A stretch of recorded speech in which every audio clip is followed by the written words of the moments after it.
सदर तेलंगाना जागृति कलवा कुंटला कविता से उनके वालिद केसीआर के गांव चिंता मड़का के रिहायशियों ने खुसूसी मुलाकात की।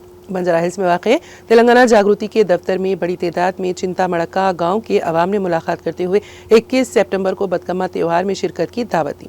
कविता ने इस मौके पर अपने जज्बात और एहसासात का इजहार करते हुए कहा कि चिंता मड़का एक अजीम रहनुमा को जन्म देने वाला एक अजीम गांव है। आप सब बड़ी तादाद में आकर मुझे बदकम्मा में मदऊ कर रहे हैं, इस बात पर मुझे बेहद खुशी और फ़ख्र है। उन्होंने कहा कि चिंता मड़का से मैंने बहुत कुछ सीखा है। मेरे बचपन के अयाम में जब मैं इस गाँव में बदकम्मा खेलती थी, वो यादें आज भी मेरी आंखों के सामने हैं। आप सबका आकर मुझे दी जाने वाली हिम्मत और प्यार वाकई नाकाबिले बयान है।